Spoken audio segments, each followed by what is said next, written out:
This video is brought to you by True Tales of Buried Treasure, the largest collection of old treasure magazines in the West. On our website, you can search for individual treasure stories by region, or buy our original magazines themselves. To pay us a visit, please click on the link in the description. Enjoy. About 1850, the Del Norte Valley of southern Colorado had very few settlers, if any. The people who filtered into the raw land were prospectors and a few Spanish miners who claimed Taos and Santa Fe as a basing point because these afforded the nearest provisions. Interest in prospecting had been stirred to a high tempo by the Great California Gold Rush of 1849, which brought people to the West from all over the world. This, combined with the rich strikes that had been made a few years before in the San Juan Mountains, caused an influx of daring prospectors into the lofty elevations along the San Luis Valley. Practically every area claimed a small unprotected camp of prospectors. Knowledge of rich bonanza strikes of incredible quantities on Treasure Mountain and Ute Creek before the turn of the 19th century had spurred them on. They came to the promising country loaded with backpacks, pushing wheelbarrows piled high with provisions on burros, and a few in ox wagons. The only fear these men had was of the heinous Apache and Ute Indians. These warring tribes had killed the French and Spanish miners at Treasure Mountain and on Ute Creek down to the last man, until they were murdered and the mines and the gold lost. These early miners spent the severe ice-cold winters in Taos and Santa Fe. It was here the lonely millers hammed it up with the senoritas and told tales about the rich Lode in the country to the north. This turned out to be the wrong thing to do. It cost the miners their lives and started a boom in the rough country northwest of Del Norte, a town that, as an aftermath of the rush, was at one time considered the capital of Colorado. Prospecting that resulted from the big push centered mostly in the area around a prominent geographical landmark that became mapped as Twin Mountains. The pioneer prospectors and miners went to work in the wilderness and mined much wealth, and as with many other once booming areas, many legends of lost fortunes followed in their wakes, the whereabouts of which remain unknown today. One of these is the gold mine, and a stockpile of gold bullion cached near it, lost somewhere on Embargo Creek, a small mountain stream approximately 15 miles in length. It spills into the Rio Grande between Del Norte and South Fork, on today's U.S. Route 160. This mountain stream was not named before the founding of Del Norte in 1870. Since that time, however, the winding drainage of the northern mountains has been drafted on the Rio Grande National Forest map as Embargo Creek, so named because of a matter that occurred between Kit Carson's army forces and the Ute Indians, who were hell-bent to buy Taos lightning from the Anglo traders, who tried to make a little money on the side while prospecting and hunting for gold. The legend of the lost lode and bullion goes this way. Two men, while prospecting the headwaters of Embargo Creek, made a rich strike. Throughout the summer, or as long as the heavy winter snows would permit, the men worked the mine. Then, when winter set in, the pair put an amount of the precious yellow metal into their pokes and headed south for Santa Fe to live it up while the snow had. All work halted at the diggings. Before they departed, though, they cached all the summer's proceeds that they did not carry with them in a carefully chosen site near the mine. They covered the mine with a great deal of care, realizing they would be forced to do an extra amount of work upon return in order to reopen it. To this they did not object, as long as they could prevent anyone who might pass through the country from learning about the rich strike. In Santa Fe, the men told about the rich mine they were working along the little mountain stream. But stubbornly, even wisely, they did not disclose its location, no matter how drunk they became. The two miners had often spoken of the richness of their discovery, confident that, within a few short seasons, they would amass enough gold to retire for the rest of their lives. One winter, as was their custom, they closed the mine shaft and began the journey southward, their pokes heavy with gold. Somewhere along the trail, though no one knows the exact location, as early maps were scarce and landmarks barely documented, they were ambushed by bandits. The two men were murdered, and their gold was stolen. But the robbers weren't satisfied. Greedy for more, they backtracked the route the miners had taken, following Embargo Creek in a desperate attempt to locate the source of the gold. They scoured the stream bed and combed the rugged terrain, but their search for the hidden mine proved fruitless. The mother lode remained elusive. To this day, treasure hunters have poured great effort into finding the lost mine and the cache of gold the miners were said to have hidden near it, but none have succeeded. Those seeking this treasure must remember that the miners worked over a century ago, possibly longer. In that time, Mother Nature has almost certainly reclaimed the mine site. Given that only 2 men labored during the brief summer seasons, the excavation was likely modest in size, making it all the more difficult to locate. Any successful search will require great care and close inspection of the Embargo Creek area. If the mine's location can be found, a metal detector might aid in discovering the buried cache of gold bullion. Fortunately, a gravel ranch road follows the length of Embargo Creek, and the entire area has since been mapped by the Rio Grande National Forest, which maintains a headquarters in Alamosa. Some early settlers who ventured into the northwest region of Del Norte saw potential in the land beyond its mineral wealth. Despite the mortal risk posed by hostile Ute tribes, a few dared to homestead. Most failed, but a handful like Mark Bedell succeeded. Bedell was a rugged and determined figure who established himself north of Twin Mountains in the Carnero Creek region, not far from Old Woman Creek. There, he built a fort and erected formidable defenses to protect his people from Ute attacks. Over time, Bedell came to be regarded as a kind of frontier feudal lord. He even built a settlement, now little more than a ghost town, that played a key role in the early days of Del Norte.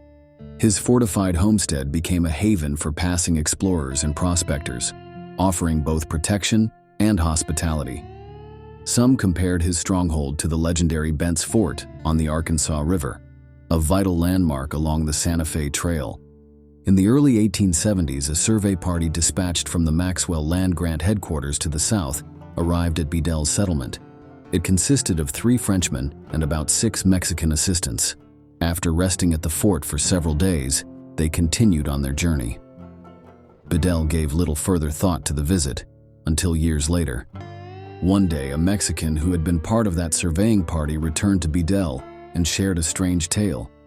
He described the route they had taken after leaving the fort, following Carnero Creek for some distance before crossing what they believed to be the Saguache.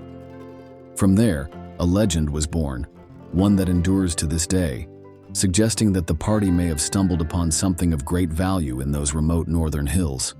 While making their way through the rugged terrain, the survey party stumbled upon rich streaks of gold. Elated by their discovery, they abandoned their original mission and began mining, lured by the promise of wealth. They worked quietly and cautiously, aware of the ever-present danger posed by nearby Ute tribes. But the threat soon materialized. The Utes discovered their presence. Knowing their only hope of survival was to flee, the men quickly buried their gold and covered the diggings as best they could. Before escaping, they drew a map of the site, a natural habit for a surveyor. To mark the gold cache, they threw up 3 mounds of dirt and blazed a prominent symbol onto the trunk of a nearby tree. Then, with no time to spare, they fled across the wilderness, heading south toward the Maxwell Land Grant headquarters. They managed to escape and didn't stop until they reached Santa Fe. Years later, a Mexican who had been part of the original survey team returned to Bedell's fort and shared the tale.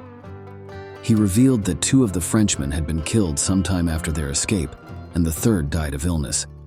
The Mexican himself hadn't dared return to the area until 1880, once the Ute threat had been subdued. He presented Bedell with a worn, dog-eared map showing the location of the mine and the gold cache.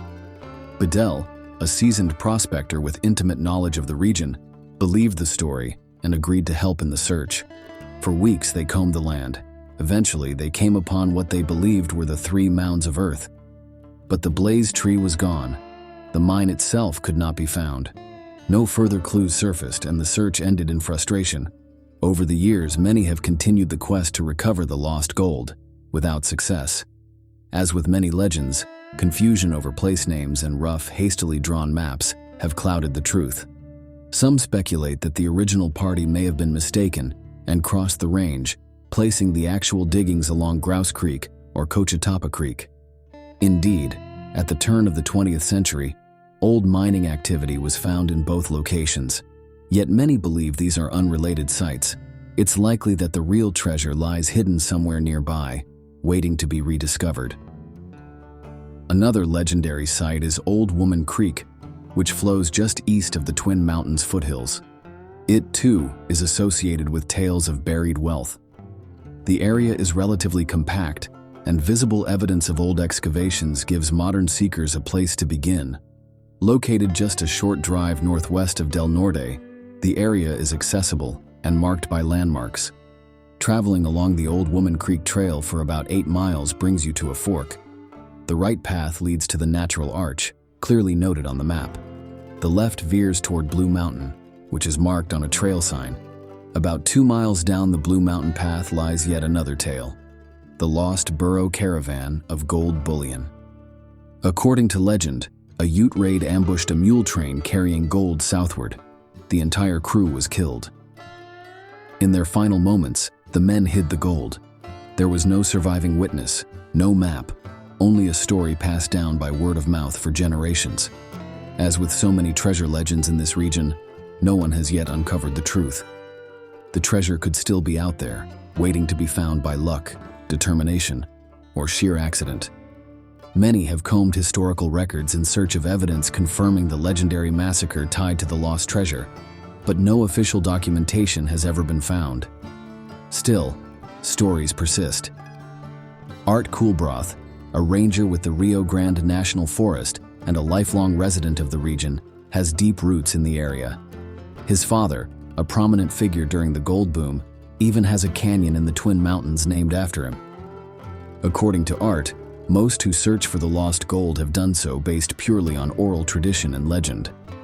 Claude Bell, a longtime resident of Alamosa, is regarded by many as an authority on the region's hidden treasures. For those looking to begin a search, Bell points to a promising lead. A buried mule train load of gold is said to lie near the base of Battle Mountain, just off the left fork of the trail that leads to the natural arch. The location is distinguishable by signs of old excavations left from previous attempts to recover the treasure. Anyone serious about investigating this legend would do well to visit the area and speak directly with Art Coolbroth or Claude Bell for first-hand insights. While some mines and treasures faded into myth, prospectors continued their push across the countryside surrounding Twin Mountains. Their efforts stretched as far as Creed, where in 1891, a massive strike at the head of Willow Creek turned into a multi-million-dollar boom. Rich discoveries were also made southwest of Del Norte, leading to the rise of the old mining camp known as Summitville. In 1878, miners struck gold along Bauman Creek on the western slope of Twin Mountains. At the time, however, constant Indian attacks made progress nearly impossible. It wasn't until 4 years later that the area saw a true boom. A mining camp sprang up quickly, complete with a bank, hotels, saloons, a sawmill, and all the usual trappings of a frontier town. The most productive operations included the Tornado, the Golden and Conic, and the Little Ray mines. These produced significant amounts of ore well into the 20th century. But like many gold rush towns, the prosperity didn't last. Activity slowed, then faded. A brief revival came in 1919, but it was short-lived. Mining came to a near halt until a renewed interest emerged with the recent rise in gold prices. Today, prospectors are once again reevaluating the potential of the Twin Mountains region. Beyond the mineral wealth, there's renewed interest in the old campsites, especially around the long-abandoned Embargo town site. Despite its accessibility, it's likely that no one has ever swept the area with a modern metal detector. Even if the fabled treasure remains hidden, there may still be coins, relics, or overlooked traces of the past waiting to be uncovered. Thanks for watching. If you'd like to read the original article or purchase the magazine from which it was taken, please check out our website, truetalesofburiedtreasure.com.